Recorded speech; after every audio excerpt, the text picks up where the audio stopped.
Welcome to Business World. On today's episode, we'll meet an enterprising student who launched his own business right out of high school.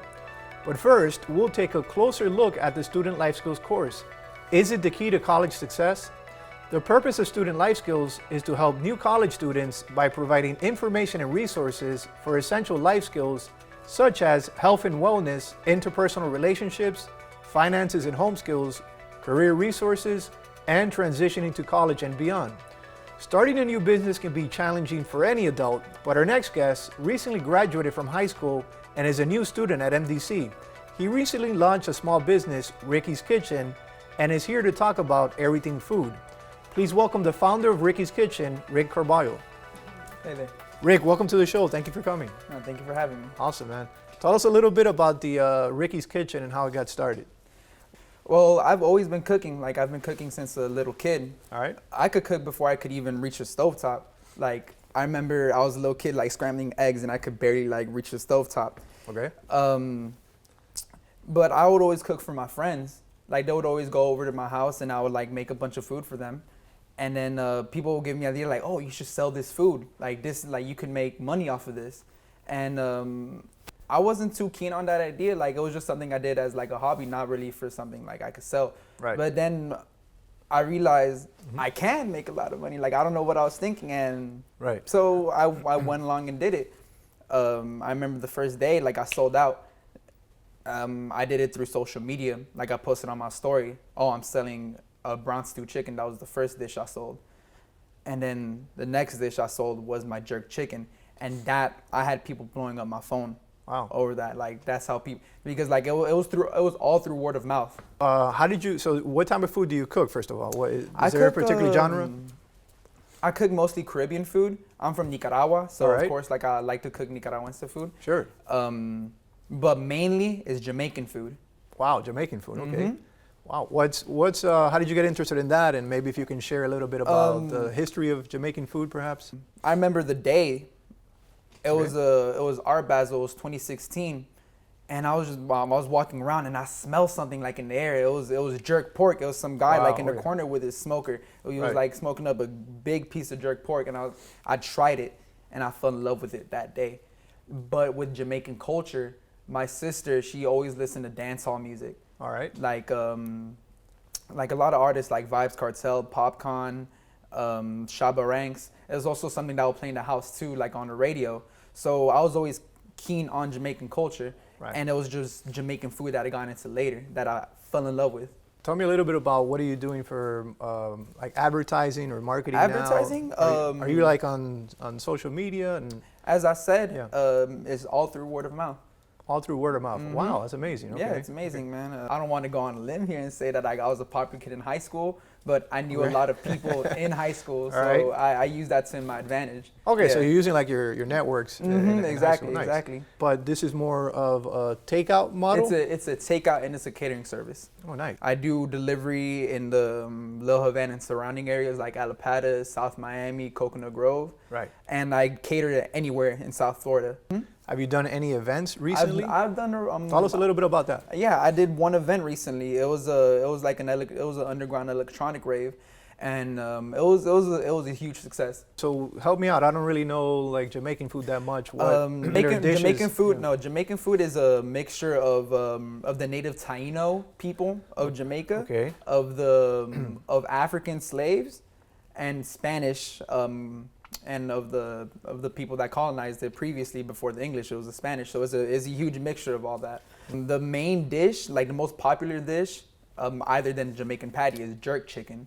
Jerk chicken originated from a group of people called the Maroons, where they were a group of runaway slaves that hid in the mountains from Wow. the British colonizers. Jerk is a type of seasoning, and it's also a type of way of cooking. It's you preserve the chicken, you marinate the chicken, Wow. and you smoke it for a very long time. They would, when they were hiding away from the slave masters, they would dig a hole in the ground. They would put a special type of wood called pimento wood, which I have over there. Okay. And they would smoke it, and they would cover it. The smoke doesn't go in the air; it's just all trapped. And then it would become popular all over the island after Jamaica gained its independence and after slavery was abolished. and now it's a very popular dish. You could go around Jamaica, any corner in Jamaica, there's some guy and his smoker just smoking away a bunch of jerk chicken. And also here in Miami, like if you go to areas like Little Haiti or areas like Broward. Absolutely, and we were talking about that a few days back. That there's a lot of Jamaicans in Miami, but it's a really. I mean, I tried your food. It was amazing. You know, I'll be honest, amazing food. I love the seasoning of it. That's something I like. I like sauces and spices. Exactly. Yeah, and so like, what is it? What do you love about cooking? Tell me a little bit more of. Like, it's very therapeutic for me. Therapeutic, It's nice. very therapeutic. Nice. It's something that like I could just put my entire mind into, and like I just dive right into it. Right. Yeah, like I could just cook for a very long time and not get tired of it. Right. Like it's and most of the time like I'm using the smoker and I'm there for like 5-6 hours and like it doesn't even feel like it. Yeah, that's awesome. Yeah, exactly. Time just and flies. It right? is funny too because it was just something I did because I needed to, because like my parents weren't always home. My parents are very busy, very hard workers, so they weren't always home to cook for me. So I would always have to cook for myself. So slowly over time, it's just something that I fell in love with. Yeah. Yeah. That's awesome. That's awesome. What's your vision? Where do you see Ricky's Kitchen going? I know that you're in the process or a new culinary student at MDC. Yes. You like traveling, you like television, you like journaling. I mean, what's your vision? What are you trying to create in the future here? I don't think much about the future. Like the most I think is like a week ahead. Okay. But if I would have to, I would like to have my own restaurant. Yes, Ricky's Kitchen right there. Okay. Big restaurant right there. Nothing too big. I would like to keep it local here in Miami because this is my place. This is where I grew up, and the amount of love I have for Miami is very deep. So I would like to keep.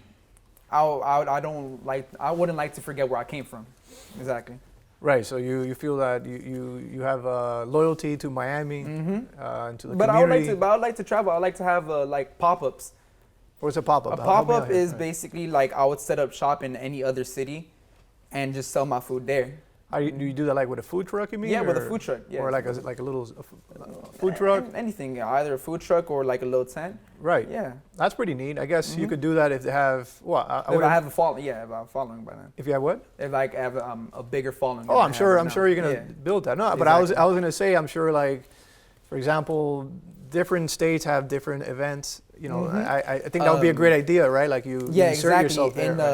In places like New York and Chicago, there's a thing called a Grace Jamaican Jerk Festival. There you go. Which is a very big event where it works as a festival and it also works as a competition on who makes the best jerk chicken. They have one here in they have one up in Broward County too. Nice. And my vision is to win best jerk chicken. That's cool, man. That's cool. Yeah. I went last year, and it's definitely competitive. Right. Like these people have been cooking because like I'm not Jamaican myself. Right. I'm from Nicaragua. Right. So it would be like, I wouldn't say it's intimidating, but it's definitely a competition to see like all these other people that actually grew up in Jamaica and grew up with the culture, while I don't come from that culture myself. Gotcha. What's the first prize? What's the first prize for the competition? I don't know. Oh, you don't know? Okay. Like, it's more like recognition or money, or you get a medal. I do it like straight for the recognition. I don't do it for the money. Like come on, Rick, you're on Business World. Come on, man. Yeah, like I'm keeping like I like to be honest with it. Right. So you're a true artist. You see like a culinary I do it for the love artist. of it. You get me? Like I've given food to homeless shelters before, and people are like, "Oh, you're giving away profits." Like, it doesn't matter. I like feeding the people. Right. Yeah. We tasted your food earlier, and it was delicious. You know, it's really, really great. And you have some spices and herbs here that you want to share. Sure. What is this? This is called pimento. In Jamaica, it's called pimento, and over here in the States, it's called allspice. It is very important to jerk. It has a very unique, it's like a cinnamon-like flavor, and that's what gives it its unique jerk taste. Let me sniff that. Okay. All right. Yeah. Wow. Yeah, it's very strong.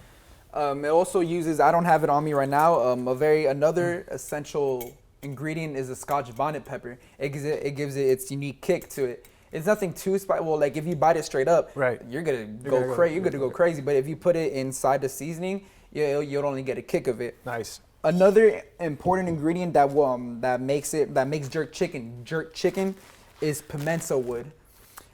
This is, you put it in the smoker and it gives it its unique pimento taste. You could use any type of wood you want. You could use like apple wood. You could use anything, but to make it true jerk chicken, right, is pimento wood. Awesome, Rick. Rick, I wish you the best of luck in your career, in your future here at Miami-Dade College and beyond, and I know you're going to do great. Thank you so much. And count on me as being a client for Ricky's Kitchen. Thank you so Thank much. you a lot thank you very much for coming. Thank you. Thank you. Okay. Friends, stay with us. We're going to take a break, and then we're going to come back and talk about the Student Life Skills course. Thank you.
Welcome back to Business World. We're here today with Professor Richard Tapia of International Relations and Political Science here at the North Campus. Professor, welcome to the show.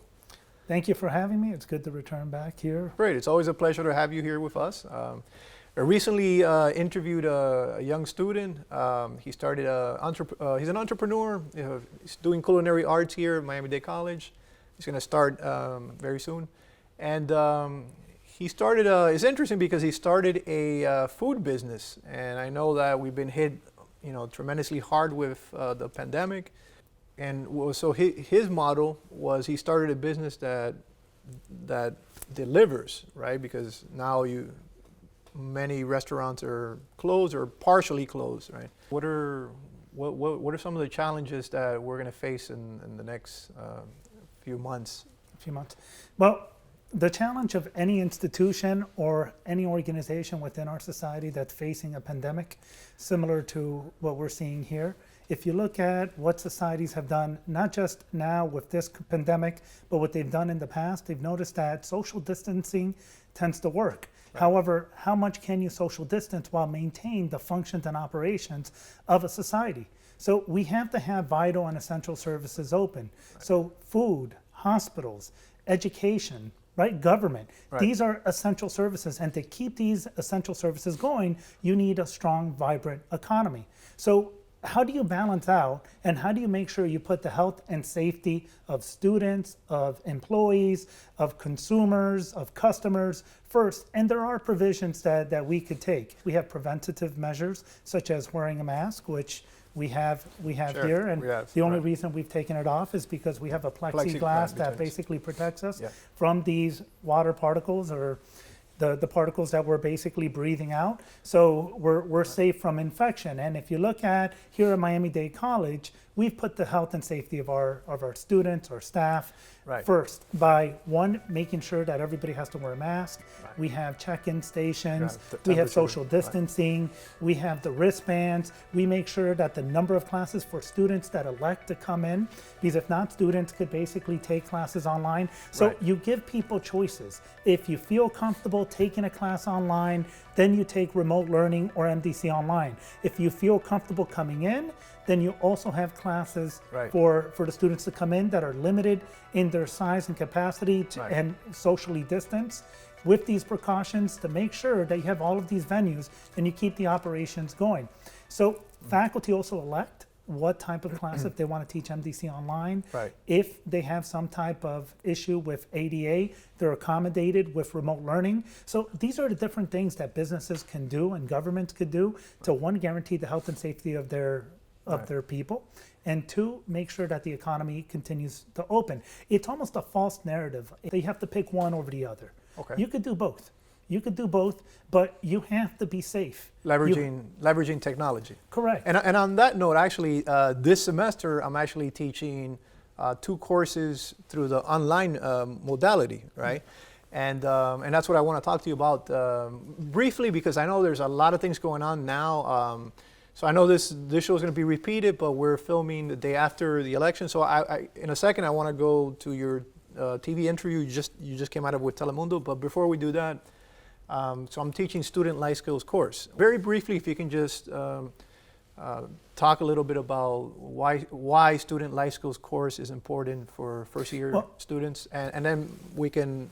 I really would like to, if time permits, transition to the Telemundo interview you just did. Well, student life skills, and there's different courses for student life skills. There's the course for incoming freshmen, which is the first year experience. You also have student life skills 1510, which basically gives them what we call the soft skills. There's a variety of skills that are hard skills that are learned for a particular purpose, but these soft skills are things that apply not just for your college education, but for any type of industry you're going to go into.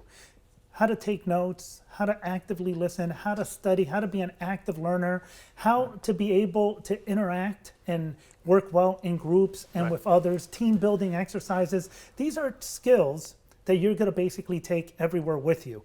And if you look at studies that have shown students who have had an orientation or a life skills type of course, you begin to see that 2 things happen. One, they feel connected to the college. Okay. They feel connected to the group that they went into the orientation or life skills with. And then you teach them about all of the activities, all of the different opportunities available at the college, which makes them buy into the community of the college. Right. So and that community. sense of community, that brings me to my second point. It basically makes sure that they graduate.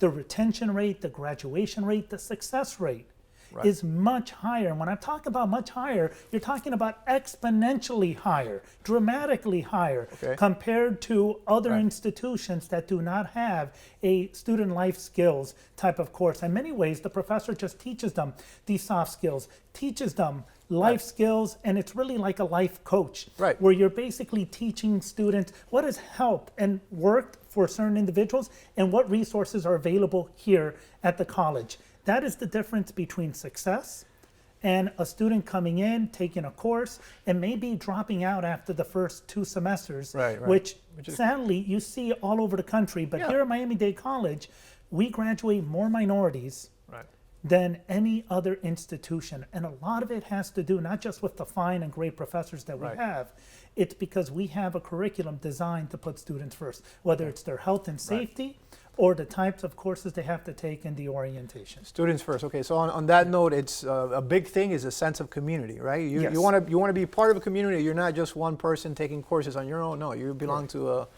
a community, and you can congregate. You can, and Student Life Skills tells you, what different resources are available.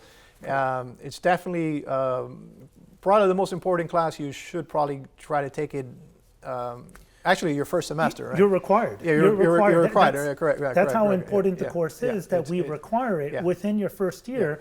You must take student life skills because we understand how essential it is for your success. Okay, on that note, let's, I know we're filming the day after the election. Talk to us about where are we at present time, right? What's going on with the election results? With the election results nationally, we're seeing that they're still counting the mail-in ballots. Because of this pandemic, many people in many counties and many states decided to move towards mail-in ballots, which are safe. Okay. We've been voting for mail-in ballots since the Civil War. I'm sorry, please explain this to me.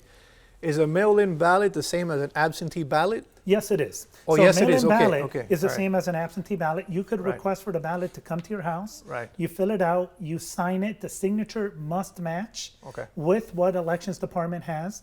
If you send it with enough time and it gets rejected, you have enough time to remedy it. Okay. Show up and show that this is your signature. Okay. So there's been numerous studies that have been done on looking at whether or not fraud exists with absentee ballots. And Right. overwhelmingly, the studies, the research has shown that there isn't absentee ballot fraud There at isn't. all. There is There not. isn't. Okay. You may have one or two cases, and I can name one or two cases here in Miami Right. that have No, taken it's- place, we don't which need we to do don't that. We have don't to. need to do that, no. But when you compare Right. the entire universe Right. of mail-in ballots, Right. you begin to see that the amount of fraud is so minuscule that it doesn't compare to the Gotcha. benefits Gotcha. of the mail-in ballots. Huge amounts of money have been spent in political advertisement. The commercial that I found the most subtly manipulative was, it's very subtle, but it was just make a plan to vote, right? So make a plan to vote. And I think to myself, I voted many times. And there's no plan required for voting. You simply go, you have 2 weeks of early voting. The times I've been there, rarely anyone is there. I rarely had to make a line. So when I think make a plan, I associate that with a hurricane, make a plan with a natural disaster.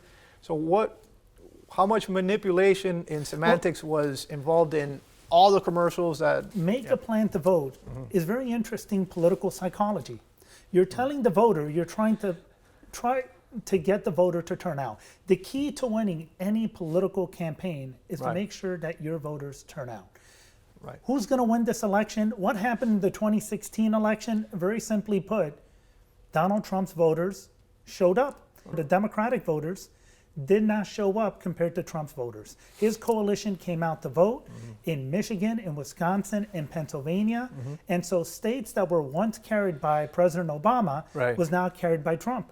Last night election, you begin to see that what's happening in Wisconsin and Michigan, record turnout. All throughout the country, more people have voted in this election than in any other election in American history, not just because our population has grown, even proportional to our population size. Right. You have higher turnout because I think people understood that if you're serious about being a democracy, Right. if you're serious about the people ruling, then you have to participate. Democracy is not a spectator sport. Yeah. And so everybody turned out, Right. and what you're beginning to see in Michigan and Wisconsin, which is neck and neck, it's too close to call. Okay. But when you talk about make a plan to vote, it's obvious that Biden's campaign, their plan was absentee ballot. And Trump's campaign and a lot of the strategy, their strategy was election day. And what- we're now and how- seeing how does that this play- absentee yeah. ballots ended up being more effective in Wisconsin, Michigan, and in Arizona. Now, some of the other strategies, plan to vote. We're in the middle of a pandemic. I'll tell you how I voted. I voted absentee ballot. Right. And I turned it in directly with the elections department because I didn't want to overwhelm the post office. We're going to turn it in. And they did drive-by turning in of ballots. That's how I did it. That's how I did as well, right. And so that's, I think, what they mean by Yeah. make a plan to vote. But it's very interesting how the Well, coalition okay. ended up forming, not just nationally, but locally and in the county. And for the first time in Miami-Dade's history, Right. we have a female mayor. So That's right, I think that's right. that was Yeah, that that's right. was something that many people were wondering what was the coalition that was going to form. And Daniela Levine Cava was Right. able to form a coalition with Hispanics, Anglo-Americans, Afro-Americans, African-Americans, something that Steve Bovo, the opponent, was attempting to do the same, and he was able Right. to win the majority of the Hispanic votes, but Daniela Levine Cava won a majority of the other groups with the Democratic let apparatus. me insert Yeah. myself here. I think some can make the argument that it was a very partisan race, and that absolutely, the numerically, machines. Right. There's more Democrats than there are Republicans in Miami-Dade County, and coupled with the national election, the turnout was huge, and so it goes to whoever had superior numbers, right? I mean, part of it, even though officially it's a nonpartisan race, but the reality is that it's becoming, and I don't think this is a good thing. You know, if you have something that's nonpartisan, keep it that way, but it can't really be nonpartisan. I mean, I think that's not accurate The anymore. reality is, within any civil society, Right. you're going to have political parties. Sure. You're going to have civic organizations. Right. And so when you say nonpartisan, that essentially just means that on the ballot, it's Right. not going to be Democratic or Republican, but the parties are still going to play a very active role. Absolutely. And what you saw in both campaigns, both parties did try to organize all the different groups, whether it was an interest group, Right. a civic group, a community organization, into Right. these umbrellas, into these tents. And in the case of Daniela Levine Cava, who had been working in the community with Sure, Catalyst sure. Miami, Yeah. Engage Miami, Steve Bovo as well. I mean, they both Oh, of were course, they're very both leaders, strong right. partners Yeah, and leaders sure. with Miami-Dade Absolutely, College. Students volunteered Right. in both sides and both organizations. But at the end of the day, you begin to see that the community organization that you saw with Daniela Levine Cava, that you saw within the Democratic Party for the mayoral race, won out. Now, I am a big believer, all politics is local, in the words of Tip O'Neill, who used to be the Speaker of the House Okay. in the U.S. House of Representatives in the 1980s. Right. And what you basically saw was that at the county, the presidential election was about 55-45. You say, well, it's similar, but the election result was 53-46. And what you begin to see is a lot of votes for the county mayor did overlap, but there was a lot of crossovers as well. So each group is different, each individual is different, and it's very important to understand each race by the district that you're looking at, by the group that you're looking at, the individuals and the experiences that they go through, because even within the same group, whether it's an ethnic group, a racial group, a political Yeah, party, they're not a monolith. They're not a monolith. right, they're not differently. Absolutely. On that note, I want to thank you very much for coming today. It's really a historical day. This is a historical day, the day after the election. Right. We're dealing with new challenges that, frankly, we haven't seen in modern time, the pandemic. It's a pleasure to be here with you and share this historical time. And this is really amazing times that we're living in. And, we have to take it one day at a time. Everybody do the best you can to stay safe, and hopefully we'll all get through this. So thank you very much. No problem. It's always awesome to hang out with And you. it's always a pleasure to be here on Business World. The day after the Likewise. election, you asked me, are you going to be here the day after the election? Even though I was at Also, yeah. Univision till midnight and 1 o'clock Yeah, doing political analysis, But I we're here. said, Dr. Suarez needs me the next day. Yeah, that we're I'm here. going to be there next day. We're here. Thank So you. I'm very happy to be here. My I love pleasure, Business man. World. My pleasure. Yes, yes. Follow Business World online. Awesome. Thank you very much, friends. Till next time, take care of yourselves.